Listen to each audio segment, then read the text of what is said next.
Yep, we're going to be doing a video here. This is on your Munzing machine.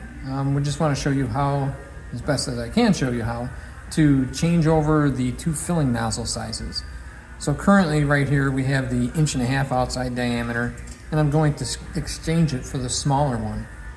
Now, this machine does have sanitary contact parts, and within the filling head assembly you have obviously your sanitary stainless.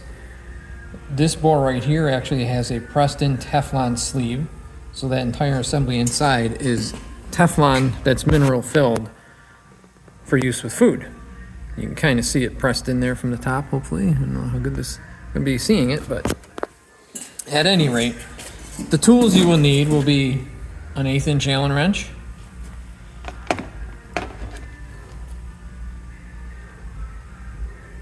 a 3/8 inch nut driver, which is used on the back side. There will be a lock nut on the back side of the screw. You got it. And there's your little lock nut, which basically is just a nylock. So you'll remove that with the Allen wrench and your nut driver. You can remove the step bolt, shoulder bolt.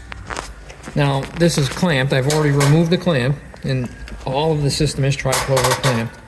This bottom nozzle actually seals to the inner nozzle with an O-ring.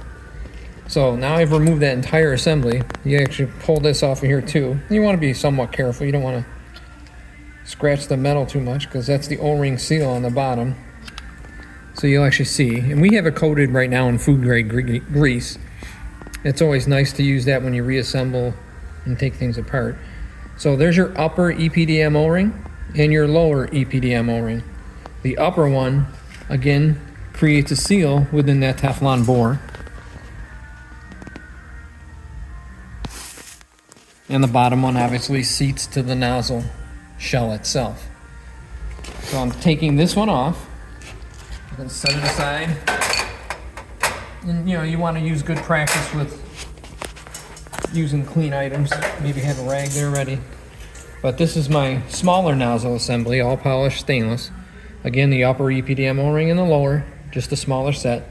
I actually have a little bit of food grade grease here on my machine just for use. You just take a little bit of it, bring it around there, and you might have a different kind of grease you're using. That's fine. This is just regular food grade. And this is just so you're not putting the seals together completely dry. So you're going to take this guy, and you can see obviously the alignment hole for the shoulder bolt, and just pick it up inside. You're going to get a little resistance when the O-ring hits the Teflon bore, and just pick it up until that shaft aligns. You can put your shoulder bolt in there. You might have to wiggle it a little bit, and if it doesn't go in, turn the assembly around to the other side and slide it in. So then once you got that in there, you can install the nylock nut.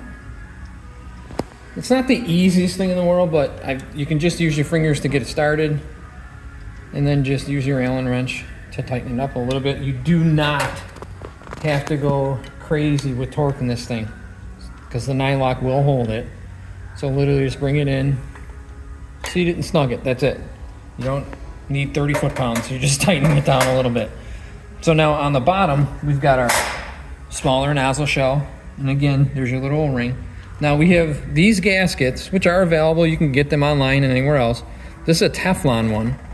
You've got an upper ring that centers it, like pretty much a lot of items on Sanitary. You can see the ring in the video maybe. At any rate, you typically would want to face this up into this piece, and that'll center the gasket itself. Now the bottom of this gasket is completely flat.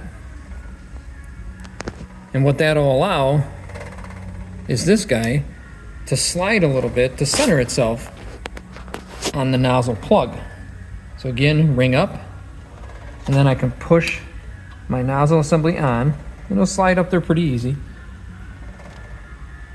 And you can kind of rotate this a little bit if you feel it helps align it. But this is pretty good to go. But again, that little bit of wiggle helps allow that nozzle to be centered on the shell. Then you just grab your clamp. If you want to get used to putting these on in a certain direction, go for it. But having two people here to do this can be helpful. And just tighten her up.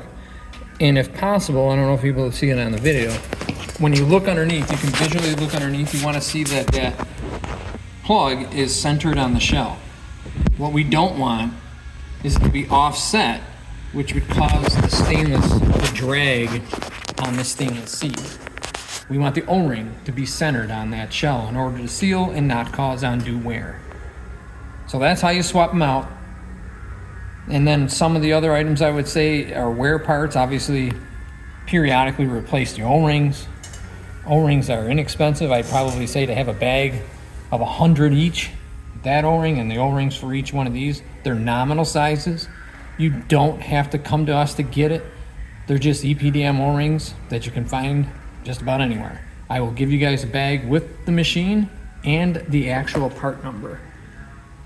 The only thing you might find, these are a standard durometer, which is kind of a medium durometer. It's not really hard. It's kind of soft, but you can go harder on it and get a more hardness durometer. Maybe they'll wear a little better for you. It's kind of like trial by error with what your product demands. The thicker the product, well, you can probably use a not such a hard O-ring, a little bit softer. But this is kind of a mid-range durometer on the hardness. And if you ever have to take the whole head apart, again, it's all just tri-clover clamped, and it all just splits apart. Each one of the connections has a Teflon ring on it, and those are all just standard Teflon gaskets. The only one that's special is the bottom one without the under ring that's just flat. So I hope that makes it easier. Again, as always, if you have any questions, just give us a call.